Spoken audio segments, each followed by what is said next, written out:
बिस्मिल्लाहिर्रहमानिर्रहीम। लेक्चर हमारे कंटिन्यू हैं जो equation of line find out करने के हवाले से बात हो रही है। Equation of line find out करने का ये सेकंड फार्मूला हम इसको यूटिलाइज करने की कोशिश कर रहे हैं। y minus y one equal to m into x minus x one, जिसमें हमारी ज़रूरत सिर्फ इतना है कि जिस लाइन की आप इक्वेशन बनाना चाहते हैं उस लाइन पर कहीं ना कहीं एक पॉइंट अवेलेबल हो, उस लाइन की स्लोप अवेलेबल हो, तो देन जो पॉइंट है वो x1 y1 का काम करेगा, स्लोप यहाँ आएगी, आपका प्रॉब्लम सॉल्व हो जाएगा। और तमाम एक्सरसाइज तमाम चैप्टर इसी पे बेस करवाना है, इतनी ही कोशिश करनी है। So let's see. मसलन अब इससे पिछला लेक्चर डिटेल से यही डिस्कशन कर रहे थे, अब कुछ मजीद एग्जांपल्स कंटिन्यू कर रहे हैं। 9C और 9D एक्सरसाइज 4.3 उसका ये क्वेश्चन नंबर 10 डिस्कस होना है। उसमें ये find the equation of line लिखा हुआ है, 9 में भी वही कुछ लिखा हुआ है, इसलिए ये 9C और D। ऐसी लाइन बता दें जो बाइसेक्ट कर रही है फर्स्ट और थर्ड क्वाड्रेंट को। ये क्वाड्रेंट आपके सामने है इस वक्त, ये x axis y axis quadrant number first और क्वाड्रेंट नंबर थर्ड, इनको जो हाफ करती हुई लाइन जा रही है उसकी इक्वेशन बता दें। अब बात वही आई ना हिडन डाटा पर। हिडन डाटा अगर बच्चे ने याद नहीं करना, फिर यहाँ बैठा है एमसीक्यू कितना ही अच्छा है, एंट्री टेस्ट क्या है, एनटीएस क्या, बल्ले बल्ले है इस क्वेश्चन की। बोर्ड लेवल पे तो है ही बात, यानी कि हर तरफ से इंपॉर्टेंट है। कुछ भी नहीं दिया, बस ऐसी लाइन बता दें जो बाइसेक्ट करती हुई जा रही है फर्स्ट और थर्ड क्वाड्रेंट को। तो कहाँ से इंफॉर्मेशन लानी है? अब ये हाँ जी, लाइन आपको शो कर दी, ये पहला क्वाड्रेंट है इसको बाइसेक्ट कर रही है, ये तीसरा क्वाड्रेंट है इसको बाइसेक्ट कर रही है। लाइन तो वही हुई ना। हाँ जी, हमें चाहिए पॉइंट और स्लोप, क्योंकि हमारा दिमाग तो यही जाएगा एक पॉइंट एक स्लोप पर, और सोच ही खत्म हो गई। यही रखना है। पॉइंट आपको समझ आ गया, ओरिजिन ये ले, जो ऐसे ही हमें मिल गया। उसने लाइन ने जब बाइसेक्ट करना है इस क्वाड्रेंट को तो हाफ में से तो गुजरना ही है ना, ओरिजिन में से गुजर गया। तो ये ले x1 y1 0 0, x1 की कीमत और y1 का मसला हल हो गया, जो आपने यहाँ यूज करना है। पीछे रह गई स्लोप। चलें जी, स्लोप की भी कर लेते हैं बात। स्लोप के अब तक हमने क्या क्या फार्मूले ढूंढे हैं। अगर दो पॉइंट मिल जाए कहीं, difference of y over difference of x। एक और भी पढ़ा है जब स्लोप स्टार्ट की थी कि अगर x एक्सिस के साथ एंगल मिल जाए जिसको हम इंक्लिनेशन कहते हैं थीटा, तो उसका टेंजेंट लिया जाए फिर भी स्लोप बन जाती है। तो ये देखें तो टोटल एंगल है 90 का, ये वाला टोटल एंगल है आपके पास 90 का।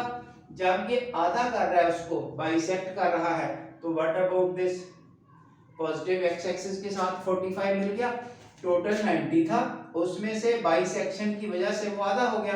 अब थीटा की कीमत मिल गई आपको 45, तो tan 45 1 हो गया, तो स्लोप भी आ गई। यानी कि सब कुछ छुपा हुआ था जो हमने ढूंढ निकाला।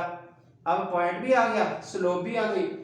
नेक्स्ट तो फिर कोई मसला ही नहीं, ये इनकी दोनों की कीमतें 0 0, ये आपका रिक्वायर्ड आंसर है y is equal to x। अब साथ ये भी जाना नहीं है, इस पार्ट को भी हल करना है। एक और क्वेश्चन पूछी यहीं पर, सेकंड और फोर्थ क्वाड्रेंट को जो बाइसेक्ट कर रही है वो कौन सी लाइन है? फिर से है हिडन इंफॉर्मेशन उसी तरह की। अब ये डॉटेड लाइन खींची है, डॉटेड लाइन इस वक्त इसकी बात हो रही है। हाँ जी, पॉइंट तो फिर से यही 0 0 ही रहा, क्योंकि उसने भी ओरिजिन में से पास करना है, वो तो इश्यू सॉल्व्ड। अब स्लोप, चले जी करें बात। अब यहां से चलें तो यहां तक पहुंचे, जो हमारा एक्स एक्सिस के साथ एंगल लेना था। इतना तो हो गया 90, आगे क्या बचा ये वाला 45, क्योंकि ये 90 फिर से हाफ हो रहा है, तो 90 plus 45 that is 135। So angle theta हो गया 135, tan ऑफ 135 यूज कैलकुलेटर -1, तो देन प्रॉब्लम इज सॉल्व्ड। ये रहा आपके पास सॉल्यूशन। ठीक है, ये होता है कमाल इन क्वेश्चंस का। स्पेशली जो हिडन डाटा के साथ चलते हैं वही हमारे लिए मसला ट्रबल क्रिएटर हैं, वही मसला बनाते हैं, उन्हीं से हमारी दौड़ लगती है। थोड़ी सी इंफॉर्मेशन याद हो जाए तो क्या बात है। चलें जी, क्वेश्चन नंबर 10 का डी पार्ट। अब देखिए ये और ये 2 पॉइंट में से गुजरती हुई लाइन चाहिए, 2 पॉइंट्स में से हमें क्या क्या चाहिए, स्लोप और 1 पॉइंट। ये तो 2 है तो फिर ज्यादा ही है ना, 1 चाहिए, किसी को भी ले लें तो स्लोप रह गई। जब 2 पॉइंट मिल गए तो फिर स्लोप का कौन सा मसला है, difference of y over difference of x। ये देखिए y का डिफरेंस और डिवाइडेड बाय x का डिफरेंस, -1 -3 हल होके आपको ये मिल गया 1/7। स्लोप मिल गई 1/7। अब 1 पॉइंट चाहिए था। चलें जी, ये बच्चे की टेंशन खत्म करने के लिए दोनों को एक्स्ट्रा काम कर दिया, दोनों इस्तेमाल करके दिखा दिए हैं। अगर इसको यूज करना है, ये लें x1 y1, तो अब x1 की कीमत -5, y1 की कीमत -3, स्लोप 1/7। ये क्वेश्चन सॉल्व किया, ये नीचे से 7 इधर आके जब इस ग्रुप को मल्टीप्लाई करेगा तो 7y + 21, और अब सिंपलीफिकेशन करते हुए ये उधर ले जाएं और अब x 7y ये रहा और इस सारे ग्रुप को इधर उठा के लिख दें, यानी कि वो x y कांस्टेंट वाली तरतीब लगा दी है। That's it. हाँ जी, अभी अगली टेंशन किस चीज की हल कर रही है, ये अल्टरनेटिवली लिखा है, यानी कि इसी को दोबारा हल किया जा रहा है। अगर कोई बच्चा फील करता है कि नहीं मैंने ये पॉइंट नहीं लगाना, मुझे दूसरा पॉइंट लगाना है, ये वाला जो x1 y1 का काम करे, है ना, पहले इसको लगाया x1 y1, अब इसको लगा के देख लें x1 y1, तो आगे सॉल्व करके एज बिफोर जो ऊपर वाला था, क्योंकि पॉइंट तो कंप्लीट लाइन पर जहां भी मिल जाए, ये तो नहीं जरूरी कि वो पॉइंट कौन सा है, जो भी होगा लेकिन लाइन पर होना चाहिए। जब कह दिया गया दोनों ही लाइन पर है, दैट्स ऑल, तो कोई भी लगाएं।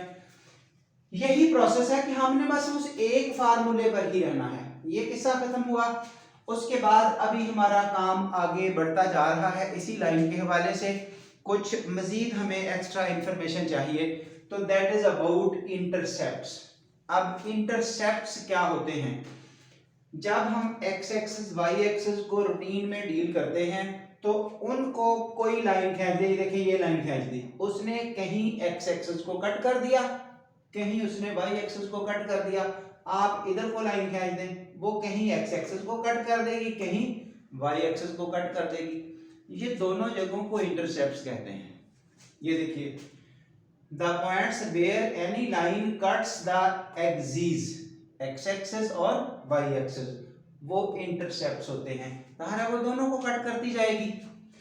ये लीजिए फिर इनकी अगली क्लासिफिकेशन के x इंटरसेप्ट क्या है और y इंटरसेप्ट क्या है, ये दोनों को अलग अलग भी बता दिया गया।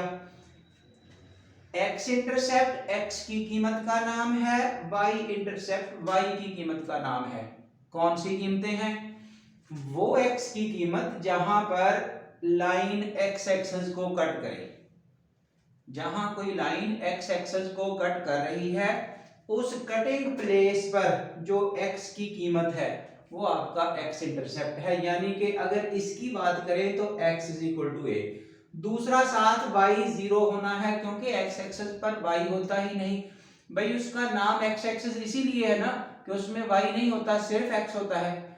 आइए इधर, जहां ये y एक्सिस को कट कर रही है, y एक्सिस को ये देखना, ये है y एक्सिस, लाइन ये कट कर रही है यहाँ पर, तो वहां पर y एक्सिस पर सिर्फ y होता है। उसका नाम क्यों y एक्सिस है, सिर्फ y है, x तो होता ही नहीं वहां पे। ये देखिए हर पॉइंट में पहली कीमत x की होती है, दूसरी y की होती है, तो x वहां 0 होना है। बची किसकी कीमत, सिर्फ y की, तो y = दिस, ये y इंटरसेप्ट हो गया। ये आपको x इंटरसेप्ट और y इंटरसेप्ट की थोड़ी सी इंफॉर्मेशन मिली, और अब ये नोट साथ लिख दिया है कि ये हमें हेल्पफुल कैसे होगा आगे यूजेबल डाटा में। जहां x इंटरसेप्ट होता है वहां y की कीमत 0 है, सिर्फ x है। जहां y इंटरसेप्ट आना है वहां y की कीमत होनी है, x वहां 0 होना है। ठीक है, ये अब आइंदा याद हो जाए। एक्स इंटरसेप्ट पर वाई की कीमत 0 होनी है, सिर्फ एक्स की ही कीमत होनी है, उसी को एक्स इंटरसेप्ट कहते हैं। और वाई इंटरसेप्ट पर वाई की कीमत ही होनी है, जो वो कीमत है वाई की वही वाई इंटरसेप्ट है, साथ एक्स 0 ही रखा जाएगा। तो ये नोट आपको लिखा दिया गया है। इस नोट के मुताबिक ये चीजें आपको फ्यूचर में हेल्प करेंगी। ये एक क्वेश्चन भी हल करके दिखाया है इसी वजह से। एक क्वेश्चन वैसे पूछा जा रहा है कि आपसे ये ऐसे ही आ जाए क्वेश्चन एंट्री में या किसी बोर्ड लेवल पे, find x intercept and y intercept of this line, that's it. ये एक्स्ट्रा क्वेश्चन बना दिया ऐसे ही बुक से हट के ही। हाँ जी, ये लाइन है, इसका एक्स इंटरसेप्ट बता दें, इसका वाई इंटरसेप्ट बता दें, कोई एक पूछा जा सकता है। ये अभी इसी चीज को कैप्चर करने के लिए जहां एक्स इंटरसेप्ट होता है वहां y 0 है, ये याद करवाना है, इसलिए ये क्वेश्चन दिया। इसमें y की जगह 0 लगाएं, ये y 0 इंटू 5 0 हो गया, तो x का आंसर निकालें, ये रहा x इंटरसेप्ट। जहां y 0 लगाया उस वक्त जो x की कीमत है वो x इंटरसेप्ट है। चलें जी, अब टू फाइंड y इंटरसेप्ट, अब क्या किया जाएगा, y इंटरसेप्ट में y की कीमत होती है, x 0 होता है, तो ये x 0 उठाया, उसी में पुट किया इस जगह पर, तो ये वैल्यू 0 हो गई, ये शुरू वाली ये 0 आ गई। ये देखिए आगे -5y + 7 = 0, यहां से 7 उधर शिफ्ट किया, ये माइनस भी कट गया, तो y का आंसर क्या आ गया 7/5, दैट इज y इंटरसेप्ट। सो ये एमसीक्यू कहीं भी पूछे जा सकते हैं, find x intercept and y intercept. ये उनकी नोटेशन बताई है, x इंटरसेप्ट को आमतौर पर a से, y इंटरसेप्ट को आमतौर पर b से डिनोट करते हैं। चलिए जी, ये अब इस एक्सरसाइज क्वेश्चन आ रहा है 4.3 का, ये 10 क्वेश्चन हमने कंटिन्यू किया हुआ है, एक लास्ट पार्ट बच गया था, इंटरसेप्ट की हमने अलग डिस्कशन करनी थी, फिर ये एक पार्ट टेंशन बनाता, इसलिए इस लेक्चर में इंटरसेप्ट्स की साथ डिस्कशन करनी पड़ी। हाँ जी, अब इंटरसेप्ट्स क्लियर हो गए। इंटरसेप्ट का अगला लेक्चर आ रहा है, इसी पे बेस कर रहा है, इसी के रिलेटेड क्वेश्चंस आ रहे हैं, लेकिन ये आप ज़ाहिर है जितना याद कर लिया, अब हम इस क्वेश्चन के लिए 10th का ई पार्ट हल कर रहे हैं। बताया क्या हुआ है यहाँ पर, y इंटरसेप्ट -7, स्लोप -5, ये ने स्लोप तो m की कीमत हो गई, y इंटरसेप्ट का मतलब क्या हुआ, x 0 y की ये कीमत, ये देखें x 0 y की ये कीमत, ये है y इंटरसेप्ट का मीनिंग। तो जब x 0 हो y की ये कीमत हो तो पॉइंट कौन सा बना, ये वाला, जो पॉइंट बन गया फिर हमने उसी को x1 y1 कहना है। तो हमारी जरूरत क्या थी, एक पॉइंट फाइंड आउट करना x1 y1, एक स्लोप फाइंड आउट करना, तो दैट्स इट, वो हमारी जरूरत पूरी हो चुकी है। आगे ये वाला फार्मूला जिंदाबाद, y - y1 = m × x - x1, कब तक नहीं याद होगा, हम कौन सा उसकी जान छोड़ रहे हैं, हम खुद जितनी भी कोशिश कर रहे हैं फार्मूले को नहीं भागने देंगे, याद करके ही दम लेंगे इंशाल्लाह, याद करके ही छोड़ेंगे। और तकरीबन मेरे हिसाब से जो बच्चा थोड़ी सी प्रैक्टिस कर रहा है, लेक्चर सुन के खुद लिखने की कोशिश कर रहा है, उसको याद हो चुका होगा। बहरहाल ये हमारा मसला है कि हम कब तक याद नहीं करते, ज़ाहिर है टीचर का ही मसला हो सकता है कि वो याद करे, वो तो बच्चे कर चुका है, आपके समझाने के लिए सारी कैलकुलेशन जारी है। सो जी, यहाँ तक का काम जिन दोस्तों को पसंद आ रहा है तो ज़रूर लाइक करें, शेयर भी करें, आगे भेजें ताकि ज़्यादा लोगों को फ़ायदा हो सके इसका, और चैनल को भी सब्सक्राइब करें। Thank you so much.